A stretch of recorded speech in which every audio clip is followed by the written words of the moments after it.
ఆధ్యాత్మికత వైపు దృష్టి సారించడం సాఫ్ట్వేర్ ఉద్యోగుల పాలిట సరికొత్త విరామం. పూర్తి వివరాలకు చదవండి రేపటి సాక్షి దినపత్రిక.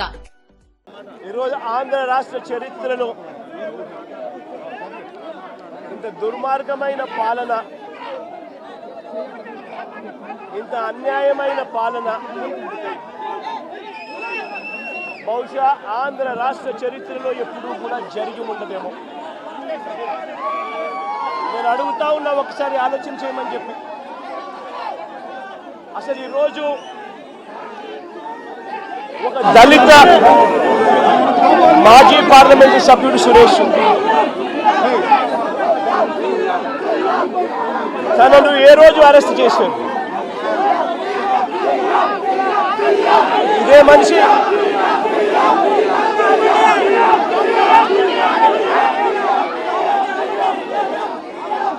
4వ తారీఖున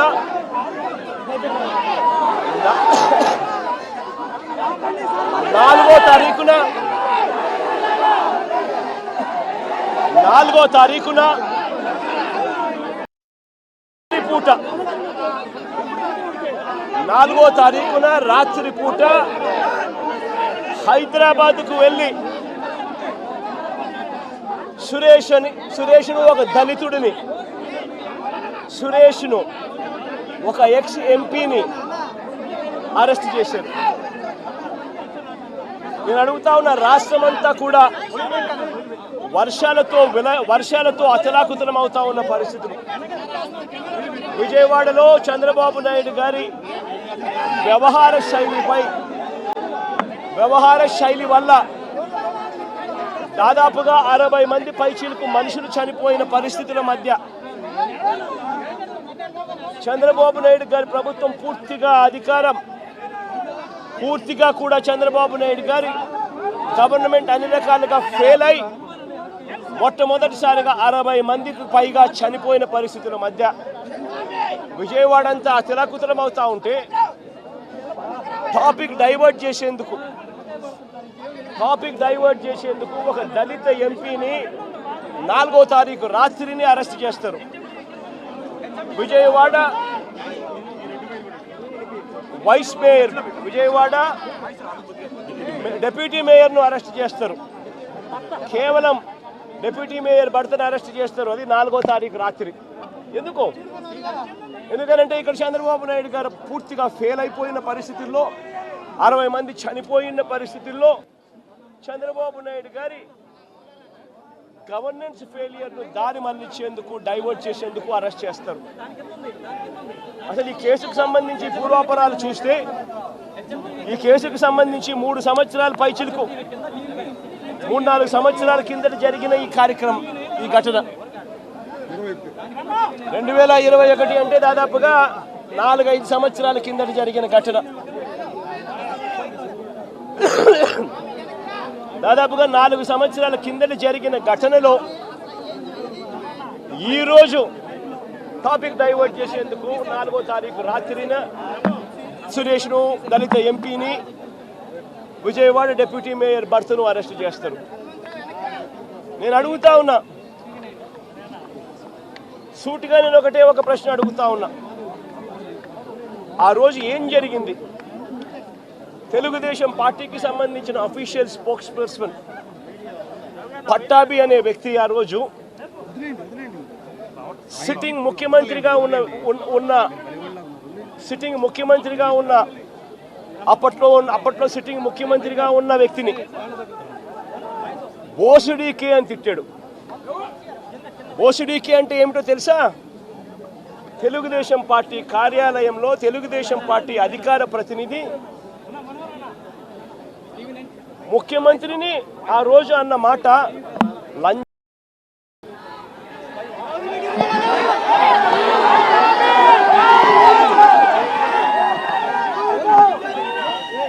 నిజంగా ఆ మాదిరిగా ఒక వ్యక్తి తిడితే రాష్ట్ర వ్యాప్తంగా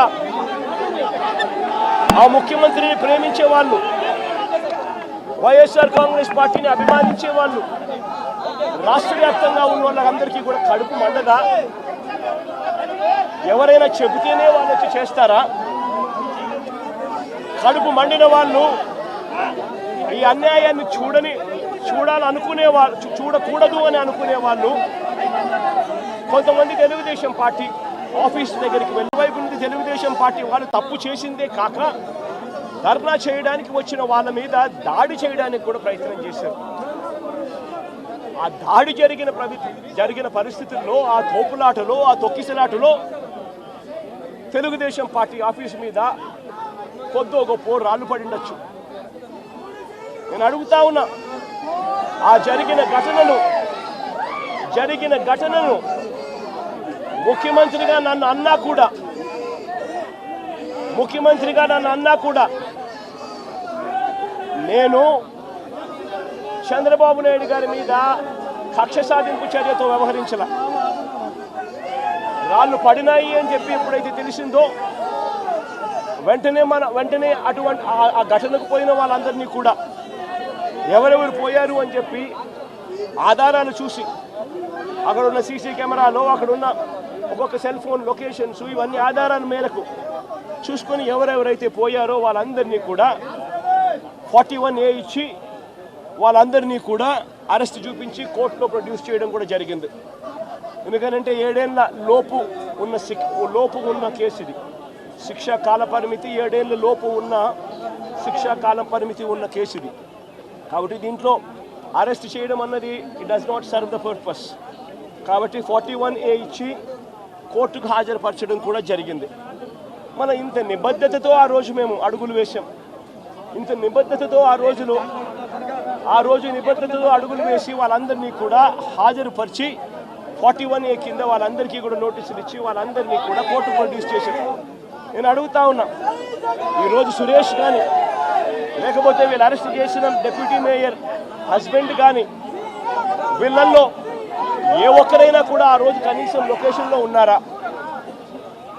వీళ్ళ సెల్ ఫోన్లు ఎక్కడున్నాయో ట్యాగ్ చేస్తే తెలీదా? తెలుగుదేశం పార్టీ ఆఫీసులో సీసీ కెమెరాలు ఉండవా? ఆ సీసీ కెమెరాల ఫుటేజ్ చూస్తే తెలీదా? మరి అలాంటప్పుడు వీళ్ళెవరూ లేనప్పుడు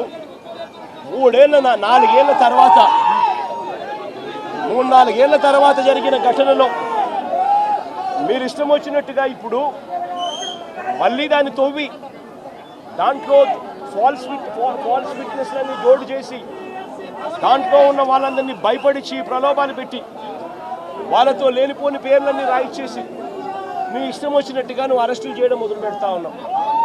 రాష్ట్ర వ్యాప్తంగా కూడా ఇదే జరుగుతూ ఉంది. ఈ ఒక్క కేసే కాదు, ఇదే మాదిరిగానే రాష్ట్ర వ్యాప్తంగా కూడా జరుగుతూ ఉన్నాయి. పోలీసులు ఏ స్థాయికి దిగజారిపోతా ఉన్నారు అనంటే, అటువంటి పాత కేసులలో కావాలని వీళ్ళే తప్పుడు సాక్ష్యాలు క్రియేట్ చేస్తూ ఉన్నారు. విట్నెస్లను వీళ్ళే బెదిరించి, వీళ్ళే ప్రలోభపెట్టి, వీళ్ళే తప్పుడు పేర్లు ఇరికిచ్చి, వీళ్ళే కేసుల్లోకి తీసుకొచ్చే కార్యక్రమం చేస్తూ ఉన్నారు. నేను అడుగుతా ఉన్నది ఒకటి, ఒక తప్పుడు సాంప్రదాయానికి మీరు నాంది పలుకుతా ఉన్నారు. ఇదే గన కొనసాగితే నేను చెప్తా ఉన్నా, మీ ప్రభుత్వం ఎల్లకాలం ఉండదు.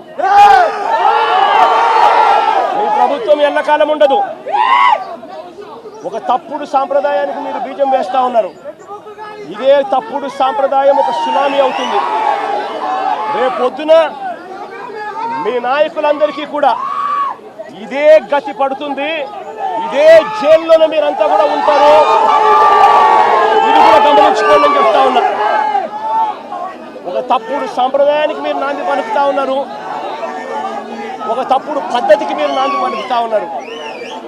మార్పు తెచ్చుకోకపోతే మాత్రం రెడ్ బుక్లు మీరు ఒక్కరే పెట్టుకుంటారని చెప్పి మీరు అనుకుంటున్నారేమో. రెడ్ బుక్ పెట్టుకోవడం అన్నది చాలా సులభమైన పని. నేను మీ విలేకరు కృష్ణకు చెప్పి, కృష్ణ నువ్వు ఒక రెడ్ బుక్ మెయింటైన్ చేయంటే కృష్ణ కూడా మెయింటైన్ చేస్తాడు ఒక రెడ్ బుక్. నీ పేరేం పేరన్నా? రవికి చెప్పి, రవి నువ్వు ఒక రెడ్ బుక్ మెయింటైన్ చేయ రవి అని అంటే రవి కూడా మెయింటైన్ చేస్తాడు. అదే పెద్ద ఘనకార్యం కాదు, గొప్ప పని కాదు. ఆ తర్వాత రెడ్ బుక్లో పెట్టిన పేర్లన్నీ చూసుకొని వాళ్ళని ఇరికించడము, వాళ్ళ ఇళ్లను ధ్వంసం చేయడము, వాళ్ళ ఆస్తులను ధ్వంసం చేయడము, వాళ్ళ మీద దొంగ కేసులు పెట్టడము, ఇదే ఒక పరిపాలన కింద రాజ్యాధికారం చేయడం మొదలు పెడితే మాత్రం రాజ్యాధికారం ఎలా ఉంటుంది అంటే, ఇప్పుడు చంద్రబాబు నాయుడు గారి పాలన ఎలా ఉందో అలా ఉంటుంది. చంద్రబాబు నాయుడు గారు ప్రభుత్వం వచ్చి మూడు నాలుగు నెలలు కూడా కాయిపోలా. ఈ 3-4 నెలల్లో చంద్రబాబు నాయుడు గారి పరిపాలన ఎంత దారుణంగా ఉంది అని అంటే నిజంగా నాకు ఆశ్చర్యం కలిగించే విషయాలు, ఆశ్చర్యం కలిగించే విషయాలు కనిపిస్తాయి. ఇదే పెద్ద మనిషి చంద్రబాబు నాయుడు గారు ఎంత రెడ్ బుక్ పాలనలో నిమగ్నమై ఉన్నాడు అని అంటే, పరిపాలన ఎంత గాలికి వదిలేశాడు అని అంటే, ఇదే పెద్ద మనిషి చంద్రబాబు నాయుడుకు తుఫాను వస్తూ ఉంది అని సంకేతం తెలుసు. బుధవారం నాడే తుఫాను, శుక్రవారం సాయంత్రం నుంచి తుఫాను రాబోతా ఉంది, భారీ స్థాయిలో వర్షాలు పడతాయి, అతి భారీ వర్షాలు కురుస్తాయి శుక్రవారం సాయంత్రం నుంచి అని తనకు అలర్ట్ వచ్చింది. బుధవారం నాడే చంద్రబాబు నాయుడు దగ్గర బుధవారము, గురువారము, శుక్రవారం మధ్యాహ్నం దాకా టైం ఉండేది. కానీ చంద్రబాబు నాయుడు గారు అనే వ్యక్తి ఎంతగా ఈ మనిషి రెడ్ బుక్ పాలన మీద ధ్యాస పెడతా ఉన్నాడో తప్ప ప్రజల అగసాట్ల మీద ధ్యాస పెట్టడం లేదన్న దానికి ఇదే నిదర్శనం. 2.5 రోజు టైం ఉన్నా కూడా, బుధవారము, గురువారము, శుక్రవారం మధ్యాహ్నం దాకా టైం ఉన్నా కూడా చంద్రబాబు నాయుడు గాలికి వదిలేసాడు ప్రజలను. తాను అదే రోజే, బుధవారం రోజే, అలర్ట్ వచ్చిన రోజే తాను రివ్యూ మీటింగ్ తీసుకొని ఉంటే డ్యాములన్నీ ఒకవైపున నిండి ఉన్నాయి అనే సంగతి తనకు తెలుసు. పై రాష్ట్రాల నుంచి, మహారాష్ట్ర నుంచి, కర్ణాటక నుంచి, తెలంగాణ నుంచి నీళ్లు వస్తున్నాయని సంగతి తెలుసు. మాన్సూన్ వల్ల అటు పై రాష్ట్రాల నుంచి వరదలు వస్తూ ఉన్నాయనే సంగతి తెలుసు. మన రాష్ట్రంలో కూడా తుఫాన్ రాబోతా ఉంది అనే సంగతి కూడా తెలుసు. మరి అలాంటప్పుడు చంద్రబాబు నాయుడు ఏం చేయాలి? బుధవారం రోజు రివ్యూ తీసుకొని రెవెన్యూ సెక్రటరీని, చీఫ్ సెక్రటరీని, ఇరిగేషన్ సెక్రటరీని, హోమ్ సెక్రటరీని వీళ్ళందరినీ కూడా పిలిచే కార్యక్రమం చేయాలి. వీళ్ళందరితో రివ్యూ తీసుకుంటే వీళ్ళందరూ ఆ తర్వాత కలెక్టర్లతో వీళ్ళంతా కూడా చేయాల్సిన పనులు చేస్తారు. ఇరిగేషన్ సెక్రటరీ ఉన్న డ్యాములను ఖాళీ చేయిస్తాడు. శ్రీశైలంలోను, నాగార్జున సాగర్లోను, పులిచింతల్లోను 3 డ్యాముల్లోనూ కనీసం ప్రతి డ్యామ్లోనూ ఒక 25-30 టీఎంసీలు తగ్గించుకుంటూ వచ్చి కనీసం ఒక 80-90 టీఎంసీలు మేరకు తగ్గించి ఈ 3 డ్యాముల్లో కలిపి ఒక ఫ్లడ్ కుషన్ మెయింటైన్ చేస్తాడు ఇరిగేషన్ సెక్రటరీ. దానివల్ల పైనుంచి వచ్చే నీళ్లను, ఇతర రాష్ట్రాల నుంచి వచ్చే నీళ్లను, ఈ ఫ్లడ్ కుషన్ ఉంది కాబట్టి నీళ్లను అక్కడే ఆపిండొచ్చు. రెవెన్యూ సెక్రటరీ వెంటనే రిలీఫ్ క్యాంపులు ఏర్పాటు చేస్తాడు. ఆ రిలీఫ్ క్యాంపుల్లో ఏర్పాట్లు బాగున్నాయా లేదా, రిలీఫ్ క్యాంపులు ఎక్కడున్నాయి, ఎక్కడ పెట్టాలి, ఆ రిలీఫ్ క్యాంపుల్లో ఏర్పాట్లను పర్యవేక్షిస్తాడు రెవెన్యూ సెక్రటరీ. హోమ్ సెక్రటరీ లోతట్టు ప్రాంతంలో ఉన్న వాళ్ళందరికీ ఇన్ఫార్మ్ చేసి వాళ్ళందరికీ కూడా చెప్పి ఇలా తుఫాన్ రాబోతా ఉంది అని చెప్పి వాళ్ళందరినీ షిఫ్ట్ చేసే కార్యక్రమం హోమ్ సెక్రటరీ చేయిస్తాడు. మరి నేను అడుగుతా ఉన్నా, ఇదే పెద్ద మంచి చంద్రబాబు నాయుడు ఇవన్నీ చేశాడా అని అడుగుతా ఉన్నా. మరి ఇవన్నీ ఎందుకు చేయలేదు చంద్రబాబు అని అడుగుతా ఉన్నా.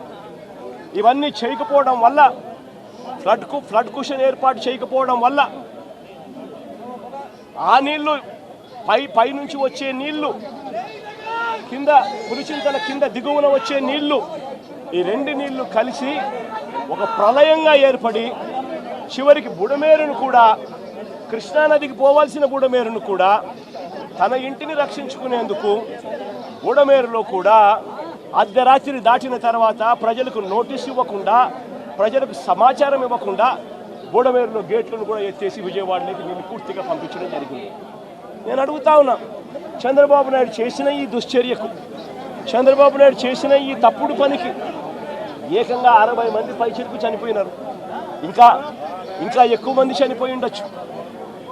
రిపోర్ట్లు వస్తూ ఉన్నాయి.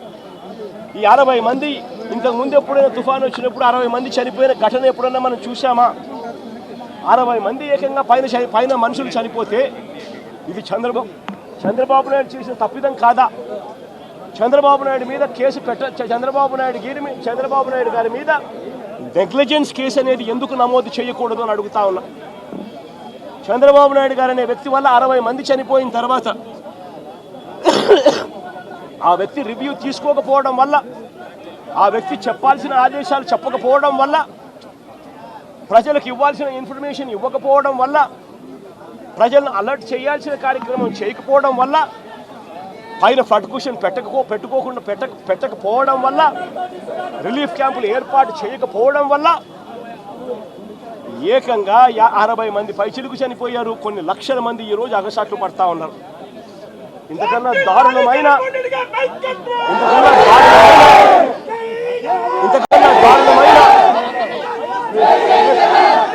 దారుణమైన పరిపాలన ఎక్కడైనా ఉంటుందా అని అడుగుతా ఉన్నా. ఈ పెద్ద మనిషి ఈ నేరాన్ని కూడా, ఈ తప్పును కూడా డైవర్ట్ చేసేందుకు ఒకవైపున సురేష్ లాంటి ఎక్స్ ఎంపీని, విజయవాడ డిప్యూటీ మేయర్ భర్తను, ఇలాంటి వాళ్ళని టాపిక్ డైవర్ట్ చేసేందుకు 4వ తేదీ రాత్రే అరెస్ట్ చేయించే కార్యక్రమం చేస్తాడు.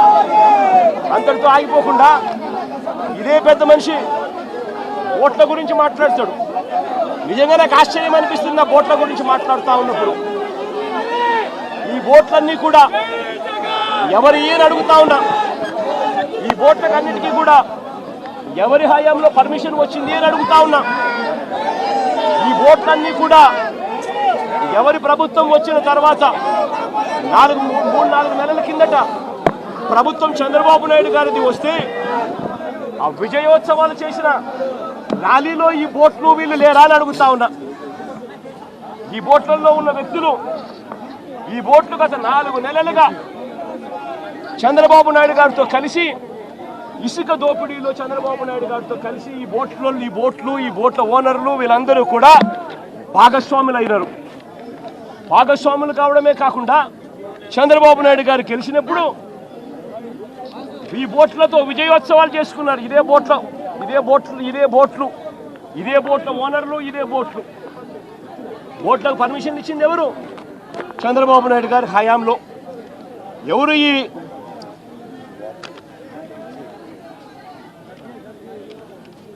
ఈ ఊషాద్రి అనే మనిషి ఎవరు? చంద్రబాబు నాయుడు గారితోనూ లోకేష్తోనూ ఇద్దరితోనూ కలిసి దిగిన ఫోటోలు కనిపిస్తూ ఉన్నాయి.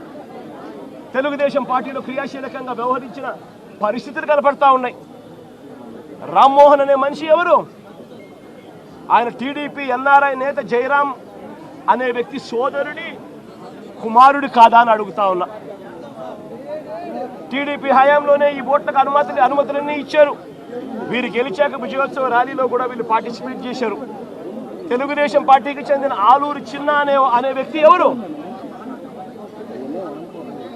ఈ వ్యక్తి ఎవరు? తెలుగుదేశం పార్టీకి ఉన్న సంబంధాలు ఏమిటి? ఇంతమంది బోట్లు అన్నీ కూడా తెలుగుదేశం పార్టీ వారియే కనిపిస్తూ ఉంటే ఈ బోట్లు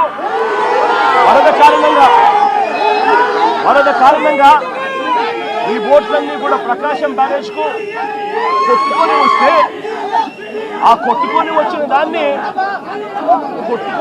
దాన్ని రాజకీయం చేయాలని, వాస్తవాలను వక్రీకరించి ఆయన 60 మందిని నిర్దాక్షిణ్యంగా చంపేసి ఇన్ని లక్షల మందిని తాను ఇబ్బంది పాలు పెట్టాడు అన్న మాటను మర్చిపోయేట్టుగా చేయాలని, డైవర్ట్ చేయాలి అని తాను వక్ర భాష్యం చూపిస్తూ వేలు ప్రతిపక్షం వైపు ఎత్తి చూపిస్తారు.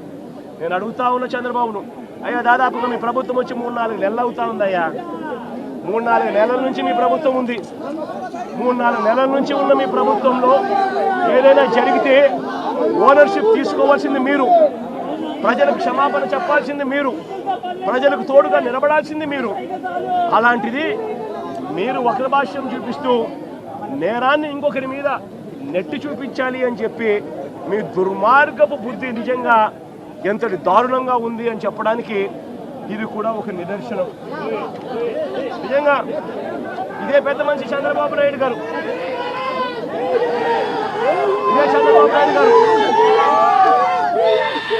ఏ రకమైన రాక్షస పాలన చేస్తా ఉన్నాడు, ఏ రకంగా ఈనాడు అనే దినపత్రిక, ఏనాడు ఆంధ్రజ్యోతి, ఏనాడు TV5 ఇవన్నీ కూడా చంద్రబాబు నాయుడు గారిని ఎలా గోబెల్స్ మాదిరిగా ఎలా మోస్తున్నారో చెప్పడానికి కూడా ఒక చిన్న ఉదాహరణ ఈరోజు ఈనాడులో వచ్చింది.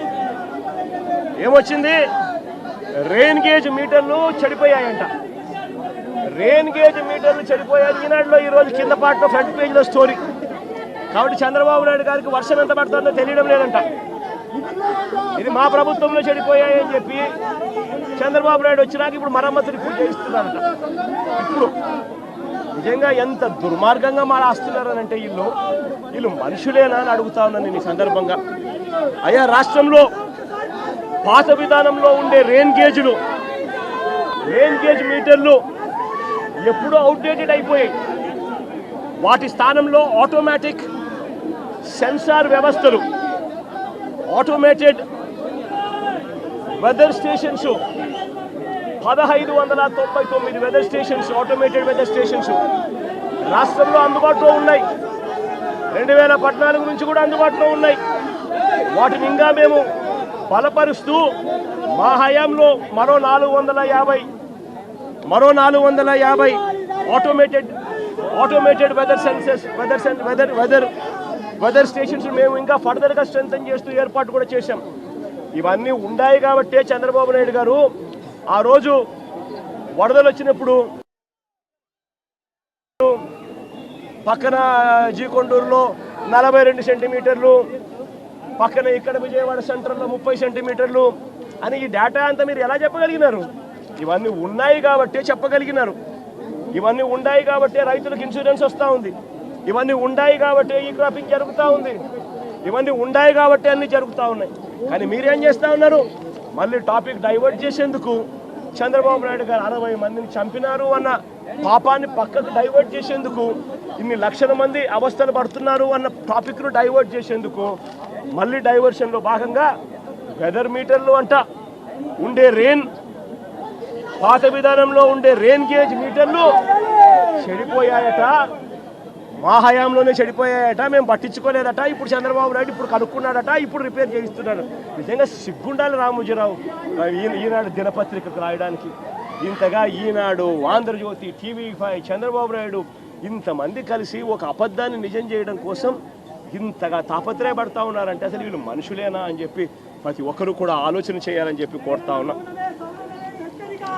నేను ఇవాళ చెప్తా ఉన్నా, ఎంత దారుణంగా ఉంది వీళ్ళ పాలన అంటే, నిన్న పెదకూరుపాడు నియోజకవర్గంలో జరిగిన ఘటన, మా ఎక్స్ఎమ్మెల్యే శంకర్రావు, పెదకూరుపాడు ఎక్స్ఎమ్మెల్యే శంకర్రావు అన్న పెదకూరుపాడులో ఈ విపత్తు వల్ల, వరదల విపత్తు వల్ల జరిగిన నష్టాల్లో పాలు పంచుకుంటూ రైతులకు, ప్రజలకు తోడుగా ఉండేందుకు తాను బయలుదేరుతూ ఉంటే తాను వెళ్లకుండా కారును అడ్డగించి, ఒక ఎక్స్ఎమ్మెల్యే కారును అడ్డగించి ఆ కారును పగలగొడతారు.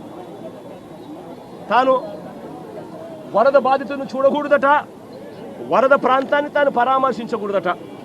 నిజంగా వాళ్ళు అనుకుంటా ఉన్నారు, ఇలా ఎవరూ కూడా పోకూడదు, ఇలా ఎవరూ కూడా చూడకూడదు, ఇలా ఎవరూ కూడా మాట్లాడకూడదు. ఇలా జరిగింది అని అంటే చంద్రబాబు నాయుడు గారి హయాంలో జరిగిన ఈ తప్పిదాలు బయటికి రావు అని వీళ్ళు అనుకుంటున్నారు. అయ్యా చంద్రబాబు, ఇవన్నీ తాత్కాలికమే. నష్టం జరిగింది ప్రజలకు, కష్టం వచ్చింది ప్రజలకు, దెబ్బ తగిలింది ప్రజలకు, నొప్పి కలిగేది ప్రజలకు. ఆ ప్రజలు చంద్రబాబు నాయుడు చేస్తూ ఉన్న ఈ తప్పులను ఒకదానికి ఒకటి యాడ్ చేసుకుంటూ పోతా ఉన్నారు. యాడ్ చేసుకుంటూ పోయి శిశుపాలని పాపాల మాదిరిగా మీ 100 తప్పులు కూడా వేగంగా ముందుకు పడతా ఉన్నాయి అడుగులు. మీరు భూస్థాపితమైపోయే రోజులు కూడా త్వరలోనే వస్తూ ఉన్నాయి. మీరు మీ పార్టీని కూడా గుర్తుపెట్టుకోమని కోరుతా ఉన్నా. ఇక్కడ నుంచి సామిరెడ్డి అని ఇదే పెదకూరుపాడు నియోజకవర్గానికి సంబంధించిన మరో నాయకుడు సామిరెడ్డి విషయంలో పరామర్శించడానికి పోతా ఉన్నా. తాను గతంలో మార్కెట్ యార్డ్ చైర్మన్గా చేసిన వ్యక్తిని కారు అడ్డగించి, కారు ఆపి తన కాళ్ళు తన చేతులు రెండు కూడా రాడ్లతో కొట్టి చనిపోయాడు అని చెప్పి తనను వదిలేసి వెళ్ళిపోయిన ఘటనలో తనను పరామర్శించడానికి పోతా ఉన్నా. నిజంగా ఏం జరుగుతూ ఉంది? టాపిక్లన్నీ కూడా ఎవరు కూడా జెండా పట్టుకోకూడదు, ప్రజలెవరూ నిలదీయకూడదు. చంద్రబాబు నాయుడు గారు అనే వ్యక్తి ఎన్నికలప్పుడు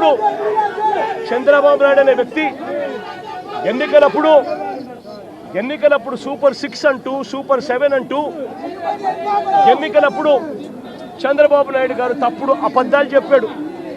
ఆ అబద్ధాలన్నీ ఇవాళ మోసమయ్యాయి. మోసంలో నుంచి ప్రజలు ఈరోజు కోపం, ప్రజలకు ఈరోజు ఆ మోసం నుంచి ప్రజలు కోపంతో ఈరోజు బయటికి రోడ్ల మీదకి రాకూడదు అని వైఎస్ఆర్సీపీ శ్రేణులు రోడ్ల మీదకి ప్రజలకు మద్దతు తెలుపుతూ రాకూడదు అని ఈ మాదిరిగా ఒక దుర్మార్గపు అగాత్యాల పాలన చేస్తూ ఉన్నారు. నేను అడుగుతా ఉన్నా ఇదే చంద్రబాబు నాయుడు గారిని, దాదాపుగా 3.5 నెలలు దాటుతా ఉంది. ఏమైనా మీ సూపర్ 6లను అడుగుతా ఉన్నా, ఏమైనా మీ సూపర్ 7లను అడుగుతా ఉన్నాను. ఇదే పెద్ద మనిషి చంద్రబాబు నాయుడు గారు, ఇదే జగన్ ముఖ్యమంత్రిగా ఉండింటే, వైఎస్ఆర్సీపీ ప్రభుత్వం ఈ పాటికే ఉండింటే రైతులందరికీ కూడా ఈ పాటికి రైతు భరోసా సొమ్ముబడి ఉండేది, రైతులందరికీ కూడా ఉచితంగా ఇన్సూరెన్స్ అందుండేది, రైతులందరికీ కూడా. ఎందుకు ఈ విపత్తులు వచ్చాయి? ఈ విపత్తులు వచ్చి ఇంత పంట నష్టం జరుగుతూ ఉంది. ఎక్కడన్నా ఒక్క గ్రామ సచివాలయంలో కానీ కనీసం వీళ్ళంతా కానీ ఆ గ్రామ సచివాలయంలో లిస్టులు పెట్టి సోషల్ ఆడిట్ చేసి ఎవరికైనా ఇంకా మిగిలిపోయి ఉన్నారా, అందరి వచ్చినాయా, అన్ని ఊర్లు నమోదైనాయా అని చెప్పి చూసే కార్యక్రమం కనీసం జరుగుతూ ఉందా లేదా అని అడుగుతా ఉన్నా. సోషల్ ఆడిట్లు గాలికి ఎగిరిపోయాయి. గ్రామ సచివాలయంలో పారదర్శకంగా లిస్టులు పెట్టే కార్యక్రమం గాలికి ఎగిరిపోయింది. రాని వాళ్ళు ఎవరైనా కూడా నమోదు చేసుకోండి అని అడిగే ప్రక్రియ గాలికి ఎగిరిపోయింది. ఈరోజు గవర్నెన్స్లో రైతులకు పెట్టుబడి సహాయం లేదు, రైతులకు ఫ్రీ ఉచిత ఇన్సూరెన్స్ లేదు, రైతులకు ఈ క్రాప్ లేదు. ఇలాంటి కెలామిటీ వస్తే, ఇలాంటి విపత్తు వస్తే కనీసం రైతులను పారదర్శకంగా ఆదుకునే కార్యక్రమం కూడా లేదు. ఈరోజు నిజంగా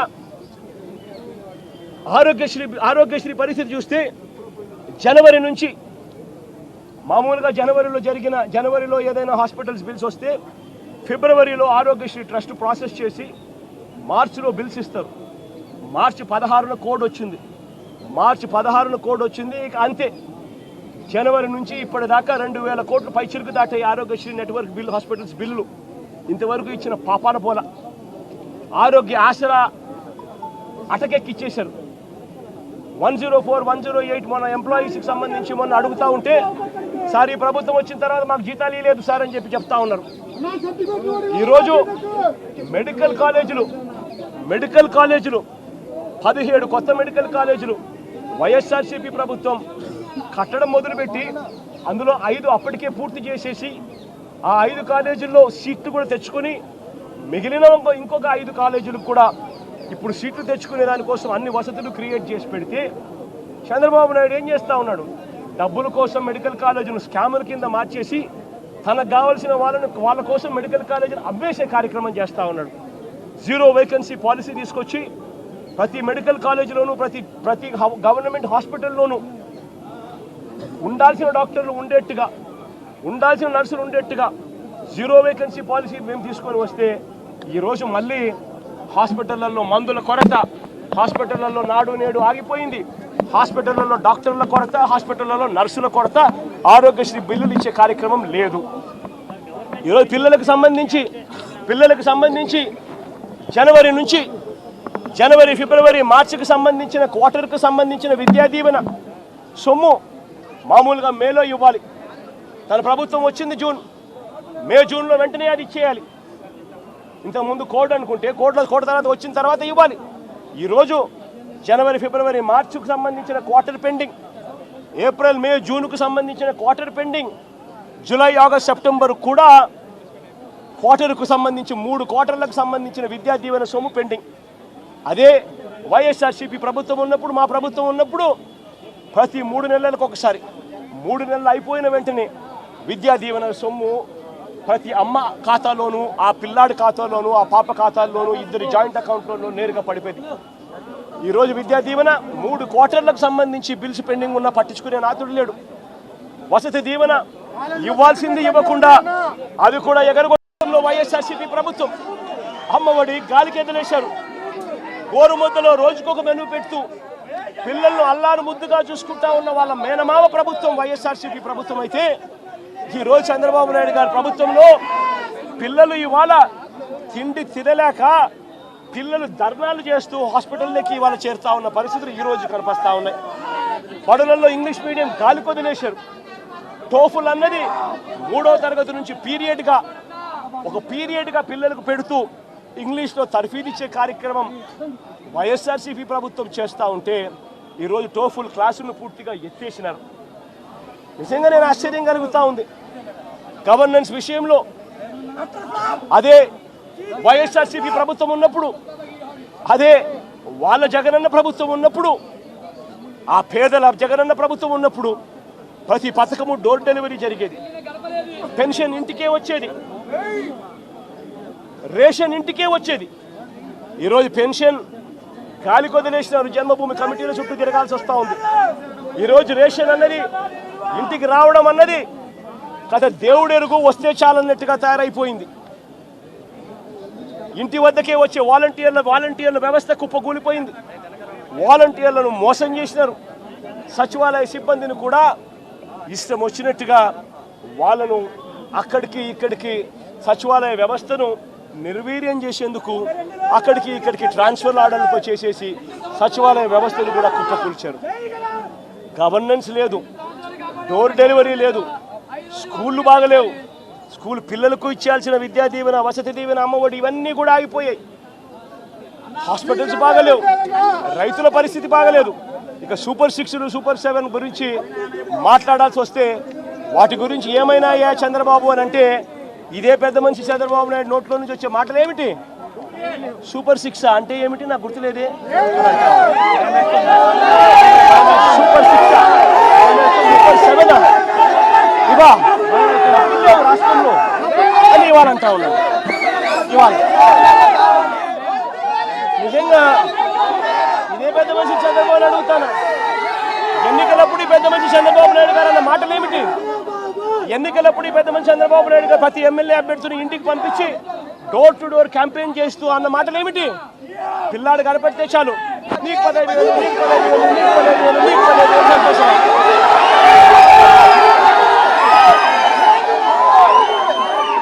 ఇంట్లో నుంచి ఆ పిల్లల అమ్మ బయటకు వచ్చింది అనంటే, ఆ అమ్మ బయటకు వచ్చిందనంటే, ఆ అమ్మతో పాటు వారి చిన్నమ్మనో వారి పెద్దమ్మనో బయటకు వచ్చిందనంటే నీకు 18,000, నీకు 18,000 ఇంట్లో నుంచి 50 ఏళ్ళ పైచిలుకు ఉన్న మహిళ బయటకు వస్తే చాలు, ఇంట్లో నుంచి 50 ఏళ్ళు పైచిలుకు ఉన్న మహిళ బయటకు వస్తే చాలు, జగనన్న చేయూత కింద ఇచ్చింది కేవలం 18,000. చంద్రన్న వస్తున్నాడు, మీకు సంవత్సరానికి 48,000 ఇస్తాడు, మీకు సంతోషం.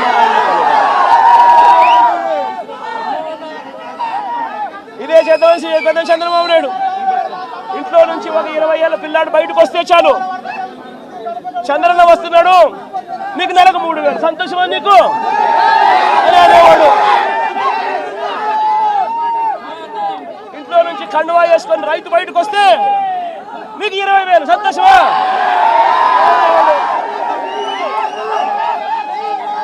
అడుగుతా ఉన్నా, సూపర్ 6 అన్నావు, సూపర్ 7 అన్నావు, ఇంటికి వెళ్ళి అబద్ధాలు చెప్పావు, మోసం చేస్తా ఉన్నావు.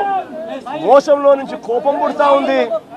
ఆ కోపంలో ప్రజలు రోడ్డు ఎక్కకూడదు అని చెప్పి, ప్రజల తరపున ఎవరు ఉండకూడదు అని చెప్పి ఎంతటి దుర్మార్గంగా కేసులు పెడతా ఉన్నారు, ఎంత దుర్మార్గంగా పోలీసు వ్యవస్థను మీరు వాడుకుంటా ఉన్నారు. ఇవన్నీ గమనించమని చెప్పి ప్రజలను కోరుతా ఉన్నా.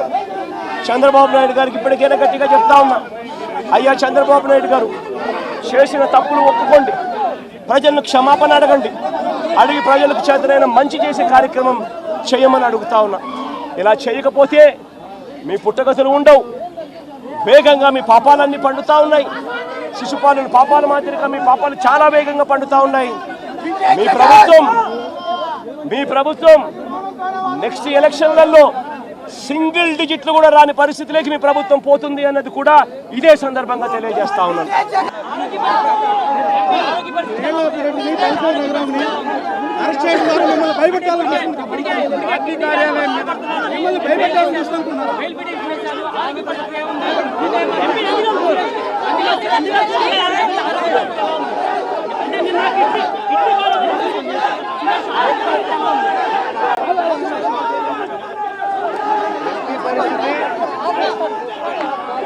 ఆరోగ్యపరంగా నేను అడగలేదు,